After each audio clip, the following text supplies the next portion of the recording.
Vamos a abrir Lucas 21. Lucas 21 se asemeja a Mateo 24. Mateo 24 quizás tiene más explicación, pero quizás es un poquito más no entreverado, sino más mezclado. Lucas siguió los eventos y son más fáciles de entender. Vamos a concentrarnos en lo que Jesús dijo, Lucas 21, donde comenzaron a Jesús a hablar con sus discípulos, pero Jesús se refirió al templo en forma especial. No sé si nos va a dar tiempo para hablar la respuesta de Jesús, pero nos vamos a concentrar en el templo y vamos a hacer algunas comparaciones con Mateo 24 después. Eso es un tiempo como de estar en su presencia y de buscar. Yo lo voy a leer en la NTV, mientras si usted tiene otras Biblias, no hay problema. Empezamos con Lucas 21, versículo 5, dice: algunos de sus discípulos comenzaron a hablar acerca del majestuoso trabajo hecho en piedra del templo y de las decoraciones conmemorativas que adornaban las paredes. Todo el mundo estaba mirando eso y les gustaba y decía: wow, qué importante, qué bien. Sin embargo, Jesús les dijo: viene el tiempo cuando todo esto será demolido por completo. No quedará ni una sola piedra sobre otra piedra. Maestro, le preguntaron: ¿cuándo sucederá esto? ¿Y qué señal nos indicará de estas cosas tan por ocurrir? Y ahí comienza el Señor. Gracias, Señor, por tu palabra. El majestuoso trabajo hecho de piedra del templo. Estaban viendo la hermosura o las cosas grandes. Se acercaron, dice Mateo 24, de la Reina Valera. Cuando Jesús salió del templo y se iba, se acercaron sus discípulos para mostrarle los edificios del templo. Yo pregunto, ¿Jesús no había visto nunca los edificios del templo? Ahora quiero explicarle qué pasaba con ese templo. Ese templo había sido el de Salomón, pero había sido el de Salomón. ¿Estoy correcta que había sido el de Salomón? A ver, ¿quién puede decir si estoy diciendo bien las cosas o no? ¿Era el de Salomón o no era el de Salomón? ¿Era o no era?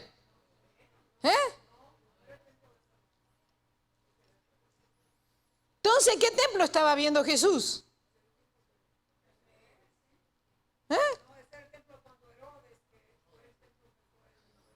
Entonces, ¿podemos ir un poquito para atrás? Estaban viendo las decoraciones conmemorativas que añadió Herodes. No era el templo original. Ahora, este fue el templo precario que levantó después que regresaron de Babilonia, que comenzó Nehemías a reedificar los muros y el templo a través de Esdras y Nehemías y Zorobabel. Este templo era muy sencillo. ¿Qué pasó? ¿Quién lo adornó? ¿Quién le puso majestuosidad? ¿Quién trabajó esa piedra? ¿Quién? Herodes. Ahora yo estoy diciendo, Jesús no estaba, Señor, mira los últimos arreglos del templo, pero mira qué majestuoso, pero mira qué hermoso. Jesús no se dejaba encandilar por estas cosas. Número uno, sabía que la casa de Dios era la que el Señor había dicho que se tenía que edificar. Todos estos adornos, Dios no había dicho que lo hicieran. Diga, Dios no había dicho que lo hicieran. A veces le aplicamos al evangelio inventos o a la palabra, comenzamos nosotros a creer cosas porque lo dicen, porque lo han dicho, pero el Señor no estaba deslumbrado por los arreglos de Herodes. Y ahora vamos a ver el por qué pasaba con Herodes. Entonces, Herodes comenzó a hacer muchos, pero muchos arreglos. No solamente eso, comenzó también Herodes a hacer circos romanos dentro de Jerusalén.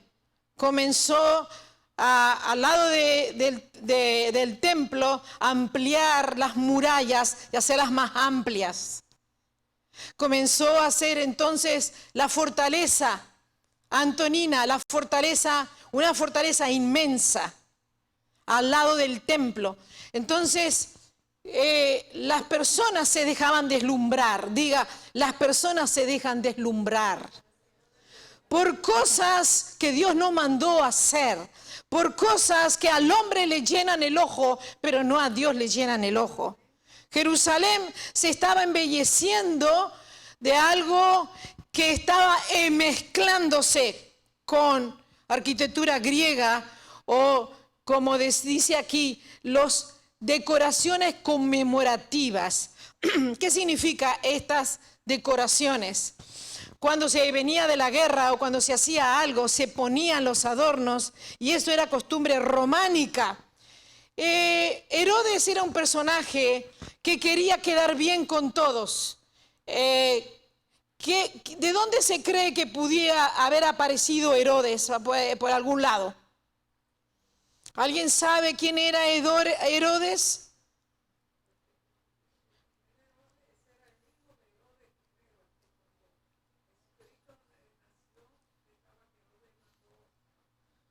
Herodes es una dinastía de varios reyes, pero Herodes era beduino. Herodes era del desierto. Era descendiente del desierto. Herodes ni siquiera era judío. ¿Por qué entra en escena Herodes y de repente comienza él a hacer arreglos? ¿Por qué estuvo tan interesado Herodes en embellecer, arreglar, engrandecer el templo y a Jerusalén? Número uno, antes de que viniera Mesías, escuche bien, antes que viniera el Mesías, y esto es profético, Herodes entra como un falso rey para tomar el lugar del rey verdadero. Antes que venga el Mesías, vendrán falsos mesías. Antes que venga el Mesías, se levantarán falsos profetas.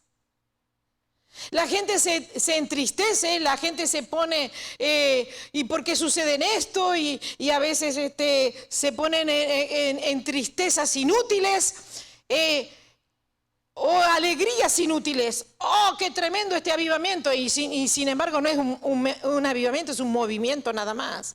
Los movimientos vienen y van. ¿A qué me estoy refiriendo? Herodes venía a opacar la visita del Mesías.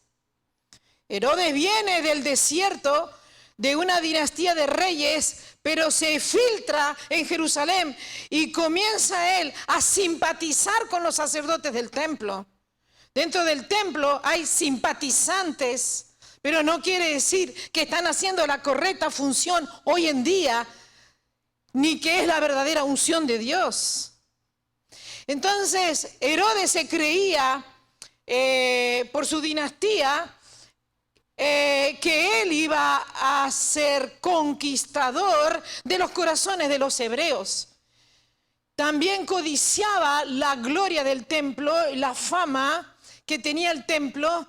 Por eso él quiso destacarse, gastar años, dinero, trabajo, para que la gente lo mirara a Herodes como el gran reformador del templo y embellecedor del templo.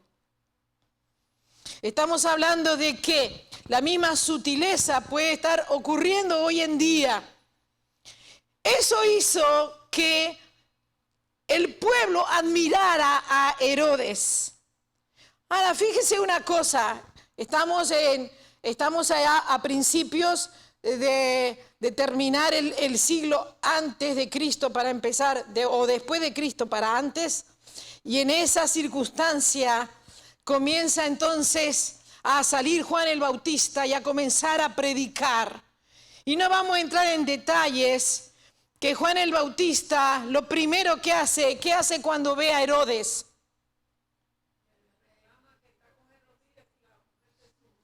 Le saca en público el pecado de Herodes, que estaba en adulterio con su cuñada. Fíjese que entonces comienza una contra entre la verdadera unción y la falsa unción. Tiene que haber en estos días, tiene que haber una confrontación entre la verdadera unción y la falsa unción. ¿Cuántos están de acuerdo conmigo? El pueblo hasta ahora admiraba a Herodes, sin embargo, pocos supieron que, como estamos diciendo, el papá mandó a matar a todos los niños porque unos magos le dijeron, alguien les dijo, buscan las escrituras, ¿qué rey viene? Yo soy el rey. Yo soy el rey. No, él era un rey impostor.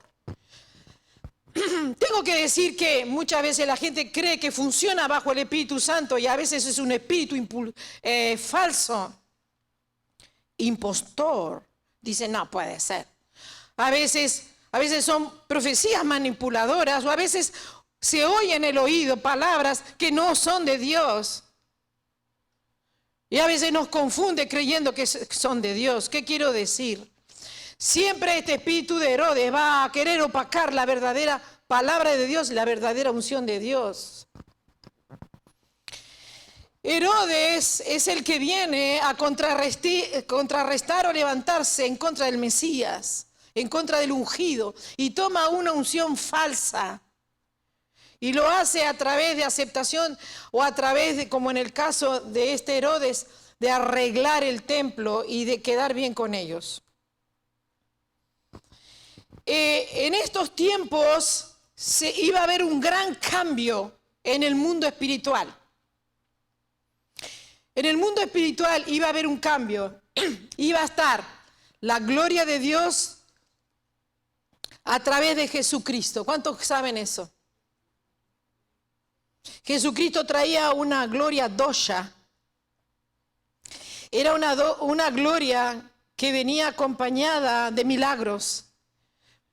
Venía acompañada de un cambio. Iba a haber una confrontación entre el espíritu religioso con el espíritu verdadero.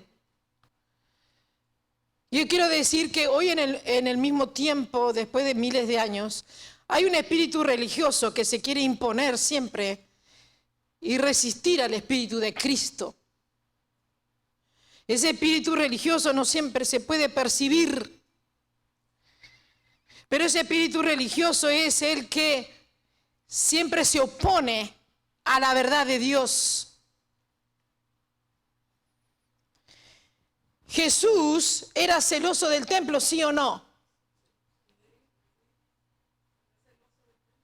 Sabía Jesús que el padre de Herodes buscó para matarlo y su papá estuvo ¿cuántos años en Egipto escondiendo a Jesús? José.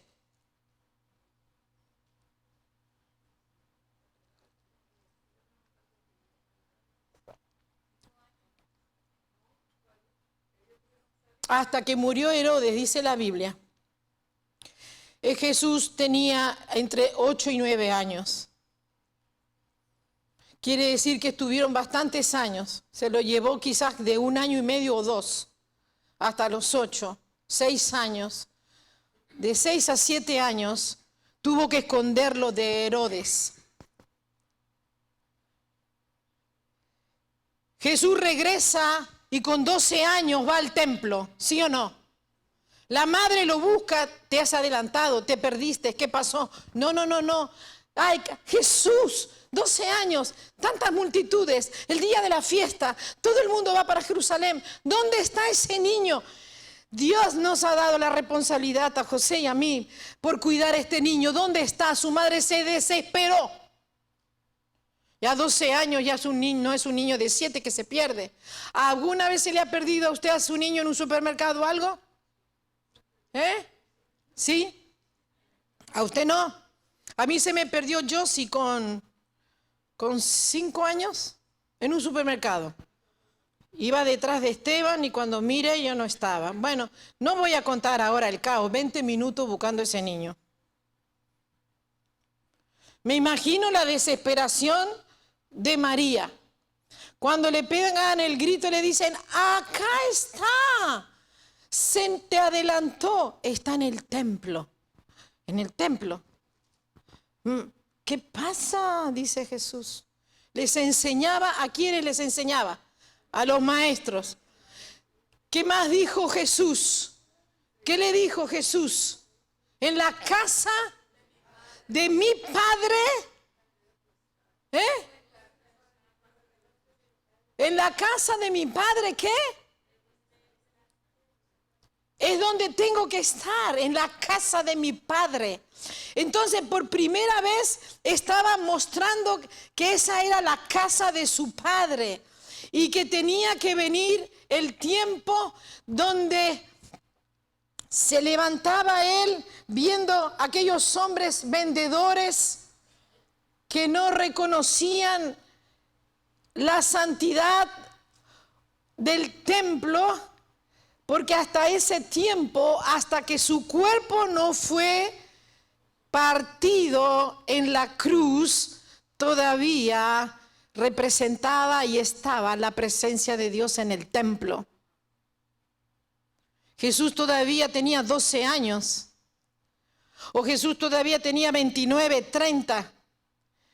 Por eso él resistía y celaba la casa, el celo por tu casa, ¿qué? Estamos haciendo un repaso hoy de la palabra, pero no tengo muy buenos estudiantes.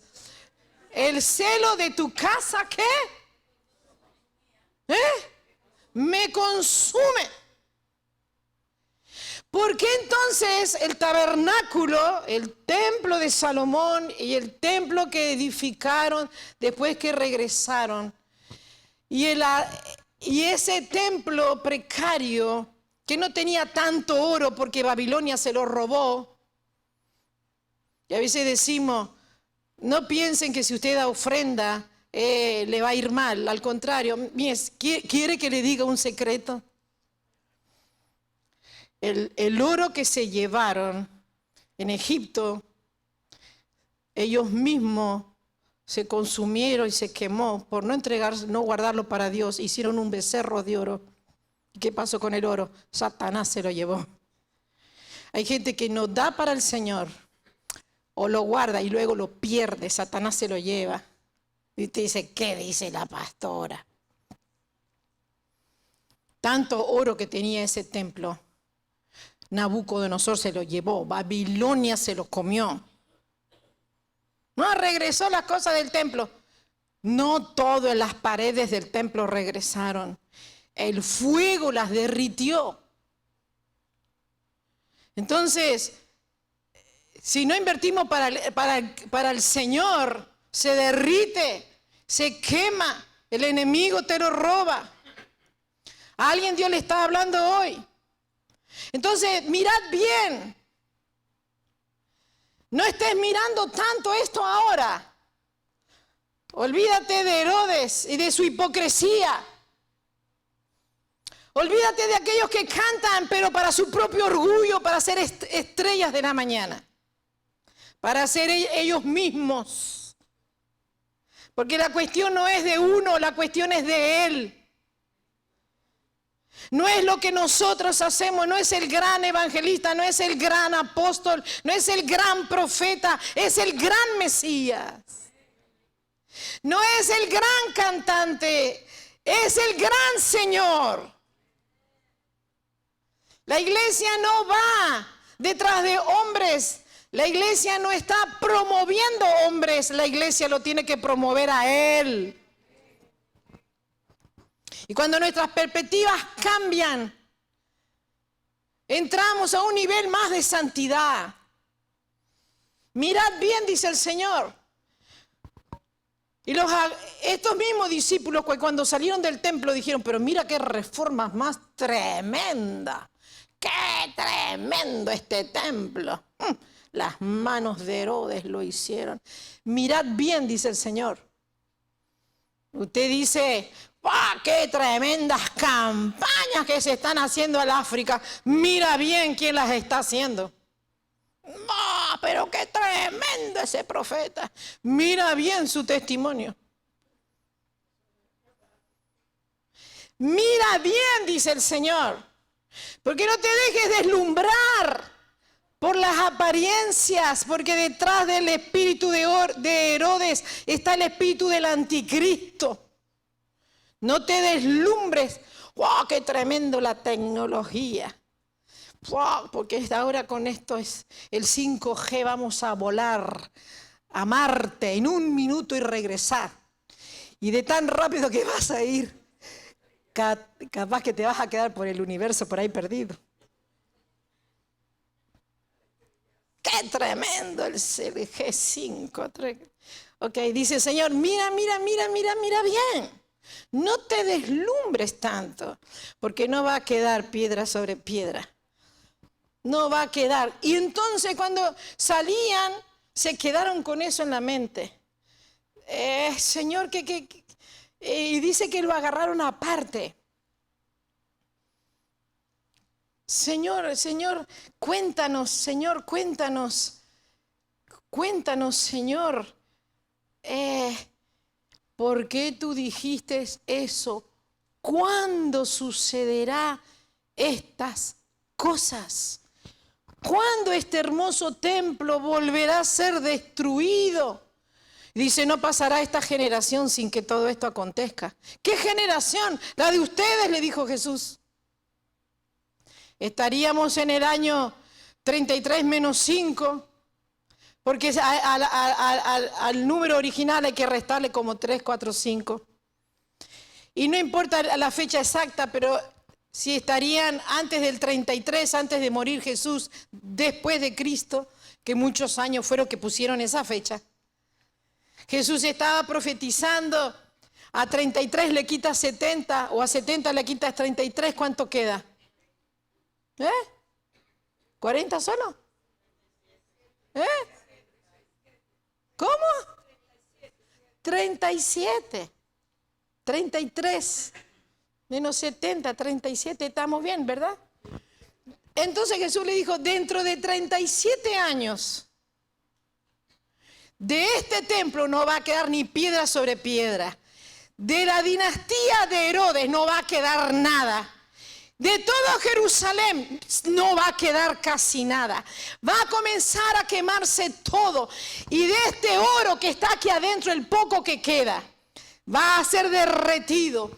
Y los candelabros, el candelabro y otras cosas, el arca ya no estaba, porque ya se había perdido en el templo de Nehemías.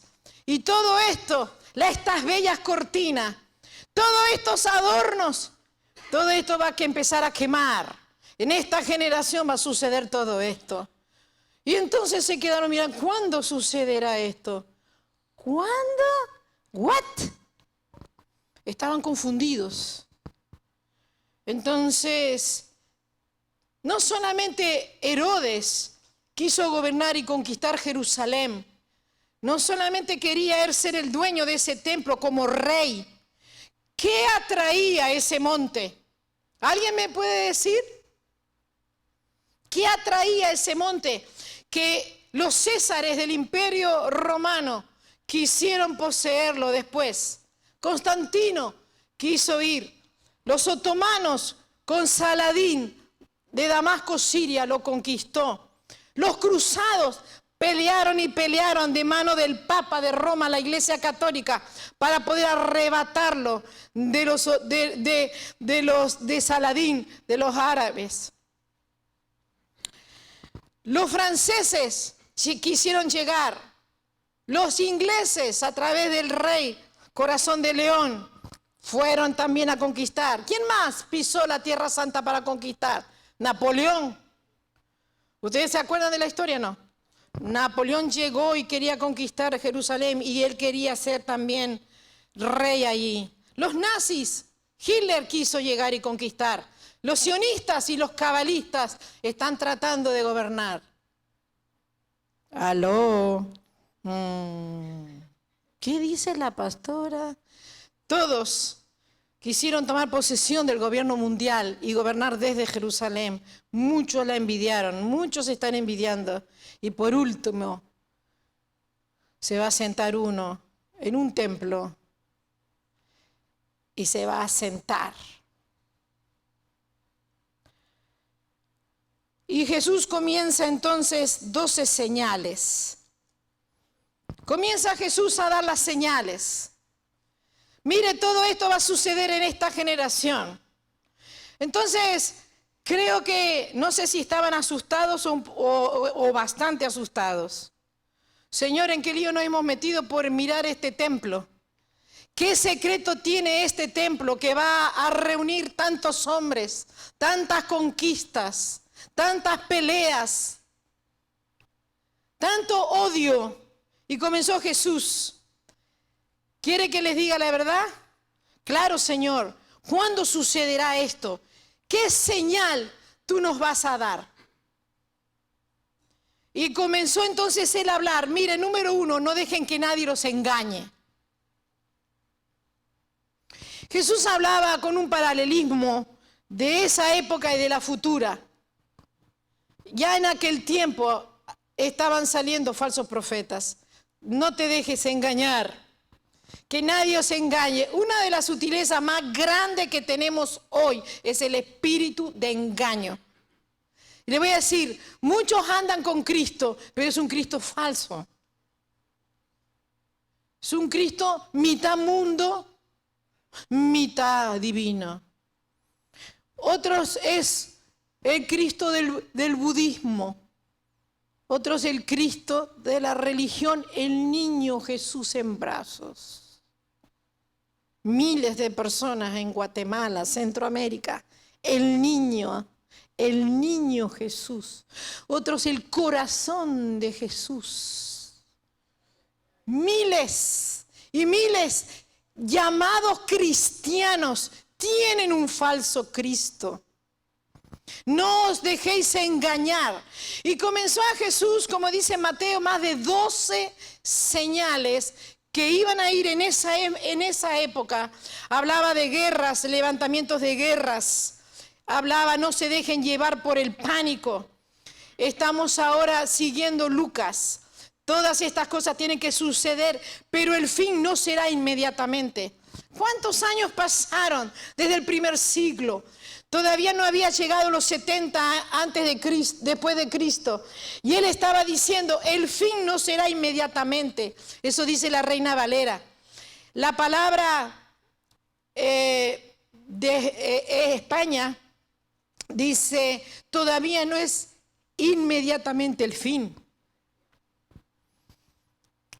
Pero el fin no será todavía. Porque tenían que suceder muchas cosas. Nación entrará en guerra contra otro. Ahí comenzaron las guerras de Roma. Comenzaron a pelearse, a levantarse el grupo de la derecha, de la izquierda, el bizantino. Y luego dice, y un reino contra otro. Se dividió Roma en dos. Habrá grandes terremotos en aquel tiempo, hambres, plagas. Y usted dice, hambres y plagas. Mucha hambre y plagas de repente caían y venían. En el siglo I, siglo II, comenzó a venir la peste negra, que murieron millones de personas. En fin, y dice, tengan cuidado, porque será tiempo de gran persecución. ¿Ustedes se acuerdan de la persecución de los cristianos en el primer siglo, sí o no? Dice, vendrán a las sinagogas y los arrastrarán, los pondrán en prisiones, serán sometidos a juicio. Reyes y gobernantes, acuérdese que Pablo estuvo frente a ellos también. Todos por ser mis seguidores. Y ahí comenzó Jesús a contar todo lo que iba a suceder. ¿Se cumplió al pie de la letra, sí o no?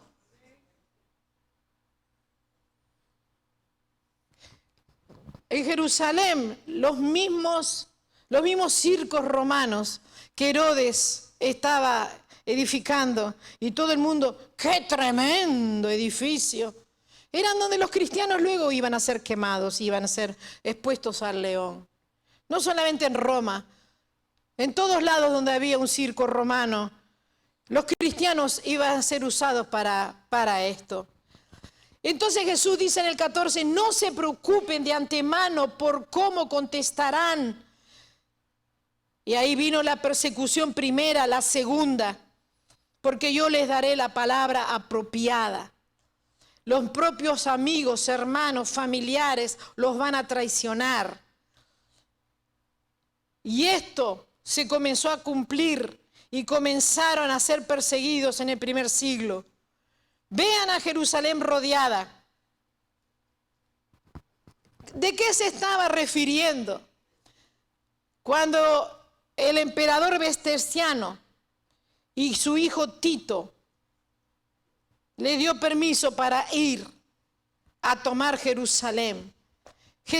Parecía que Jesús tenía una pantalla en sus ojos, una pantalla de televisión. Jesús tenía un wifi en sus ojos, un wifi. Entonces Jesús iba mirando y mirando y parecía que los estaba viendo, veía la cara de ellos, los veía entrar, los veía venir, cómo iban. Y Jesús les estaba diciendo como una película. Entonces sabrán que ha llegado el tiempo de la destrucción de Jerusalén. Y la gente, los discípulos miraban y decían, todo esto, qué terrible, ¿qué es esto que va a pasar? Todo esto, recién empezamos ahora el cristianismo y ya nos va a caer todo esto.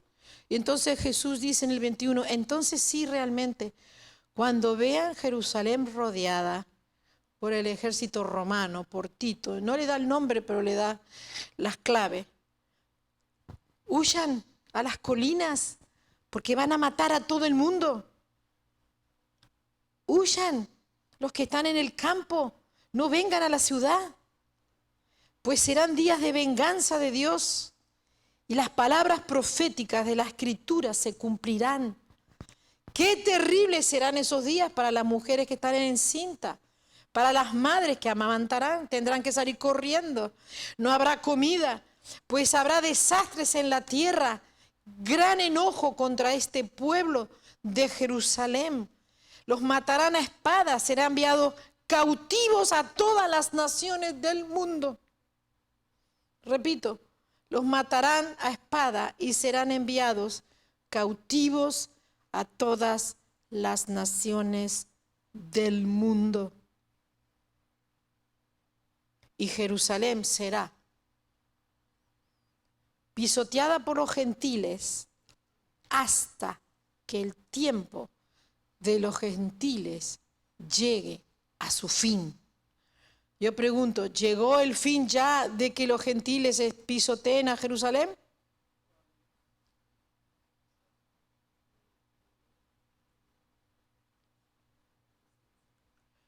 Cuando dice que serán enviados cautivos a todas las naciones del mundo, no era la primera diáspora. Esto era el último remanente que un grupo en Jerusalén resistió y resistió y resistió. Luego cayó Masada. En el año 70, luego cae Masada. El otro grupo que tenían allá frente al Mar Muerto cae también. Jesús dijo que iba a venir desastre a la tierra y gran enojo contra el pueblo de Israel. Y en el año 70 se cumplió. Los cautivos eran los últimos que quedaban de todo. Ya habían sido cautivos en Babilonia y algunos habían regresado, otros no. Ya una tribu se había perdido. Y esta iba a ser la última y final diáspora, la cual los judíos, o los hebreos mejor dicho, iban a ser enviados y repartidos a diferentes partes. Que desde la época de Nehemías dice que se fueron a Egipto. Otros se fueron al norte, llegaron hasta Rusia. Otros llegaron a Inglaterra, otros llegaron a Francia. Y los más queridos por nosotros llegaron a España y un grupo se entró en Alemania y esta fue la última diáspora de aquel pueblo. Que Jesús sentado viendo los arreglos del Herodes, el gran anticristo, disfrazado. Fíjese, de tal manera que estaban hasta los propios discípulos engañados que le decían: Señor, ven a ver los arreglos y los adornos del templo.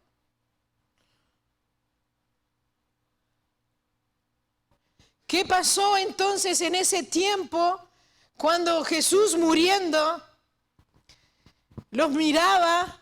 Jerusalén, Jerusalén, porque él estaba en una loma que se llamaba el Monte de la Calavera, que todavía existe ahí, frente a una gran puerta de Jaffa. Y cuando los buses van y vienen, y tú miras ese monte, es como blancuzco, blanco, extraño. Tú miras y sí se ve una calavera. Las formas de la roca partida, yo vi una calavera ahí, grande. Ahí arriba lo crucificaron. Jesús estaba viendo a Jerusalén crucificado. ¿Y qué dijo Jesús? Jesús antes de poder derramar su sangre, ¿cuántas veces quise? Y Dios le dice a esta generación: ¿cuántas veces quise llenarte de mi espíritu? ¿Cuántas veces quise darte dones, darte profecía, darte revelación? ¿Cuántas veces quise, oh Jerusalén, juntarte como la gallina junta a sus polluelos debajo de mis plumas para estar seguro? Salmo 51. Bajo tus sombras, en la sombra de tus alas me regocijaré. Estoy como el polluelo debajo de sus alas. ¿Cuántas veces quise juntarte? Pero tú, ¿qué dice? ¿Ah? No quisiste. Estamos en tiempos críticos. ¿Cuántas veces quiere Dios abrazarte, hablarte, guiarte, darte sabiduría, entendimiento de los tiempos? Pero tú no es que no quieres, estás demasiado ocupado en tus, ¿cómo dice el colombiano? En tus vainas. Los españoles dicen tus rollos, estás enrollado. ¿Cuántas veces quise revelarte mis secretos? Entonces, desde ese tiempo será pisoteada. Hasta ahí termina esas 12 grandes señales que ocurrieron en aquel tiempo y que van a volver a ocurrir y que ocurrieron durante todos estos siglos. Porque no solamente vino la Primera Guerra Mundial, eso hace años, y de guerras y guerras, las guerras europeas, las guerras de Napoleón, la guerra de los otomanos. Eso fue siglos y siglos y siglos, terremotos, pestes, hambres, muertes. Eso se ha estado cumpliendo desde que el Señor lo dijo. Pero de este tiempo, continuando en Mateo, se abre el tiempo de la gran tribulación. Y ahora Jesús comienza a hablar a una altura que creo que aquellos discípulos ya estaban asustados. Ya estaban que decían: ¿estás seguro, Jesús? Todo lo que tú estás diciendo. Y dice: mira las señales que va a venir. Cuando veas, y ahora estoy en Mateo 24, cuando veas en el lugar santo. ¿Cómo, Señor? Estoy confundido. No me dijiste que este templo se va a acabar y ahora me dice que va a haber otro templo. Ay, Señor, dame discernimiento para entender porque no entiendo nada, decían los discípulos. Y Jesús le decía, cuando veas en Jerusalén, en este lugar, en el lugar santo que es mi templo, que se va a levantar uno. Pero no va a ser donde Él sí se va a sentar, no. Él se va a sentar en el templo de Él. Cuando veas la abominación desoladora de que habló Daniel, para que se cumpla esta señal, ahora sí, que el templo se va a edificar. Ahora sí hay una gran señal visible que se inicia en el tiempo del fin, la gran tribulación. ¿Quién se va a sentar? Epifanio, el anticristo, va a profanar el lugar de Dios y se va a sentar como rey. Oh, ¿cuántos se quisieron sentar? Como dijimos, Napoleón, que él se creía Dios. Y otros se han creído dioses. Otros han querido, sabe la codicia, porque el trono de Dios es un trono de reinado. ¿Amén? ¿Qué más? Es un trono de juicio, donde va a juzgar a las naciones. ¿Es un trono de qué? Un trono donde Él se va a sentar y va a traer paz. Todos ellos han codiciado el poder, el gobernar el mundo. ¿Usted qué se cree por qué las peleas que hay por ahí? Porque quieren gobernar el mundo, quieren controlar el mundo. Pero dentro de este templo de Jerusalén, cuando el anticristo profanará el lugar santo, ahí sí se va a saber, los entendidos entenderán que ya comienza la cuenta para atrás. Todavía no se ha edificado el templo, están tratando de hacerlo. Todavía no se ha sentado el anticristo, está tratando de salir. Entonces, ¿en qué tiempo estamos para que la iglesia pueda correr o la iglesia pueda activarse? Porque si tenemos la palabra escrita segura, estamos leyendo la profecía y la estamos entendiendo, ¿qué es lo que nos falta? Nos falta este periodo de tiempo para que corramos a hacer el trabajo que se nos ha encomendado. ¿Ustedes se acuerdan cuando Mateo 24, 28 el Señor les dice esta palabra? Algunos no la han interpretado fielmente, otros quizás no tanto. Quizás no es el texto adecuado. El 28 del 24, porque donde quiera que estuviera el cuerpo muerto, allí se juntarán las águilas. Acuérdense que Jesús estaba hablando a los creyentes de Jerusalén y luego Jesús comenzó a hablar del futuro. Y lo primero que tenemos que tomar en cuenta es que este texto no se refiere a la iglesia, sino a la destrucción del templo que iba a venir a la ciudad de Jerusalén. Y Cristo les enseña a los discípulos, a sus cristianos, que trataran de escapar de esta destrucción. Comparado Mateo 24 con Lucas 21, 20, es el mismo texto cuando dice, Jerusalén será rodeada de ejércitos. Y estos ejércitos, ¿se acuerda que Roma tenía una gran águila? ¿Sí? Una gran águila. Y decía, cuando sucedan esto, el cuerpo muerto ya era Jerusalén, que estaba sin la presencia. El templo ya no estaba la gloria. Cuando Jesús en la cruz del Calvario dijo, Padre, Padre, ¿por qué me has desamparado? En ese momento comenzó a venir un gran eclipse solar y dice que todo Jerusalén y sus alrededores comenzó a quedar negro y hubo señales en los cielos de duelo. Y dice: Padre, en tus manos encomiendo mi espíritu. Y de repente vino un gran terremoto. ¿Jesús había hablado de terremotos, sí o no? ¿Había hablado de señales en el cielo, sí o no?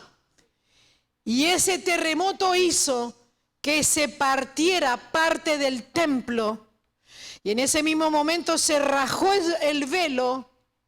Algunas columnas se rompieron. Y en ese momento que tembló el templo, la gloria de Dios se fue del templo. La presencia de Dios se fue del templo. A las pocas horas, el soldado le abre su costado, que sale agua y sangre. ¿Qué estaban haciendo en ese lugar? ¿Dónde están los estudiantes? La iglesia estaba naciendo. Quiere decir que cuando ya llegó Tito, apoyado por el emperador su padre, dice Flavio, el escritor, ese pueblo estaba entregado ya. Habían pocos resistiendo en un lugar. El templo, yo creía que iba yo a hacer algo. Ya los sacerdotes habían huido, se habían ido. Y tomamos y saqueamos todo. Y una vez que saqueamos todo, lo quemamos. Entonces se cumplió esta palabra, que las águilas o las aves rapaces venían como buitres a comerse lo que ya el fuego de Dios lo iba a quemar, pero ya se había ido la presencia. Así fue de sencilla y clara la señal de Cristo que dio a sus discípulos con respecto a la destrucción de Jerusalén. Y quiero terminar con unos textos que habla Apocalipsis. El lenguaje del libro de Apocalipsis ya no se usa la palabra creyente. ¿Sabe cuál es la palabra que se usa en todo para referirse a los hijos de Dios? Santos. ¿Y qué otra más? Santos profetas. ¿Y usted nunca se había dado cuenta de eso? Que el Señor nos está preparando para ser santos y tener la unción de los profetas. Cantaban el cántico de Moisés. Cantaban el cántico de Moisés, los redimidos, y cantaban un cántico nuevo. ¿Qué quiere decir eso? Que este es un tiempo donde lo que ya se cumplió, pero va a comenzarse a cumplir. Y el templo es la visión de donde todo va a comenzar de nuevo. Cuando el templo sea levantado, cuando se siente el que tiene que sentarse a gobernar el mundo, y ese va a decir: ¡ja! Yo he vencido a Napoleón, he vencido a Hitler, he vencido a todos los que quisieron gobernar y guerrear y vencer. Yo soy el que me he sentado, yo estoy gobernando el mundo desde acá, Jerusalén. Pero solamente va a tener 3 años. ¿Cuánto? Ay, qué poquito, no me diga. 3 años y medio, qué poquito.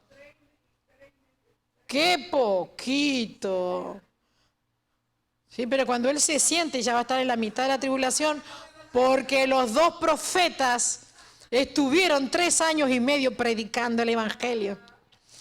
Predicando y predicando y predicando el Evangelio. Y cuando Él se sienta ahí, ya pasó 3 años y medio. Dice Apocalipsis 11, y con esto termino, 11:18. Se airaron las naciones y tu ira ha venido. Y el tiempo de juzgar a los muertos y de dar el galardón a tus siervos, los profetas, y a los santos, y a los que temen tu nombre, los pequeños y los grandes. y de destruir a los que destruyen la tierra. Quiero decirle que en este lapso de tiempo que tenemos entre el día, y le voy a dar una noticia, usted ya lo sabe, quedan pocos meses para el 2020. Dígale al que está al lado, quedan pocos meses para el 2020. Del 2020 hasta que ya comience todas las señales que ya están repitiendo, ya sabemos, terremoto, etc. Cuando se siente en el lugar, se van a apagar las luces, el sol y las estrellas van a caer y va a haber la señal de la oscuridad. Todo eso va a comenzar a acelerarse, las trompetas van a sonar, las copas van a comenzar a fluir y va a comenzar a anunciarse todo lo que está escrito. Pero dice que los siervos, los profetas y los santos, los que temen su nombre, ¿quiénes son los que se están preparando para temerle a Dios? El 50%. El 50%. Los que van a temer a Dios, los que dicen, esto es verdad, esto se está acercando, esto es en serio. Es tiempo de buscar a Dios, es tiempo de dejar el pecado, es tiempo de consagrarse y no que se esté repitiendo, que usted lo va a sentir en convicción propia. Si usted es la novia, si usted es virgen, si usted es prudente, ya se está preparando. Ustedes son de los 50-50. ¿Sí o no? ¿O es del montón? ¿O se lo está pensando? Yo soy de los santos. Yo soy de los profetas. Los que enseñan la palabra a otros, dice Malaquías. Los que predican la palabra y llevan al pueblo a la santidad. Apocalipsis 18:20, alégrate, oh ella, cielo, y vosotros, 18:20, vosotros santos, apóstoles y profetas, porque Dios os ha hecho justicia en ella.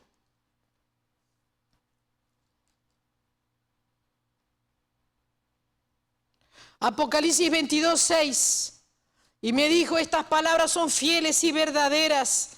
Y el Señor, el Dios de los espíritus de los profetas, ha enviado su ángel para mostrar a sus siervos las cosas que deben de suceder pronto. Yo creo que estamos en este versículo, en este texto, del Espíritu, el Señor, el Dios de los espíritus de los profetas. Porque cuando tú entras en la revelación de los tiempos, en la revelación del templo, de la gloria, de la santidad, no te puedes dejar engañar por Herodes, ni por la atracción de los ojos. Mirad bien. Porque ha enviado a su ángel para mostrar a su siervo las cosas que deben de suceder pronto. ¿Cuántos quieren ese ángel que le abra los ojos? ¿Cuántos quieren ese ángel que esté con él día y noche? Que le abra los ojos y le muestre lo que va a suceder. Y aunque le diga, prepárate porque va a suceder esto. Cuando les dijo, cuando vean Jerusalén rodeada, huyan, váyanse a los montes porque van a destruir todo. Jesús se lo había avisado, ¿sí o no? Van a ser perseguidos por los vecinos. Van a ser matados por causa de mí. Jesús se lo dijo todo. ¿Acaso no nos va a decir a nosotros también todo? Solo los que oyen y los que ven. Por eso 22:9, yo soy consiervo tuyo, no me adores, dijo el ángel. Soy consiervo de tus hermanos, los profetas, y de los que guardan la palabra de este libro. Creo que Dios nos está mandando una unción superior de ojos abiertos. de ver y entender las cosas. Y decimos, estamos menguando. No, estamos menguando para el mundo y creciendo para Cristo. Porque si todas cabecearon, solamente el 50% se queda. Las otras se van. Entonces estamos en tiempo de crisis espiritual. ¿O no? Porque hay mucha atracción, mucho deslumbre del templo de Herodes. Sebarajata rebecanda machota rebaramajanda la masía tererororoi. Y por mirar demasiado los ojos se van. Y hasta los discípulos, como dije y lo repito, quedaron engañados. Pero yo soy consiervo tuyo.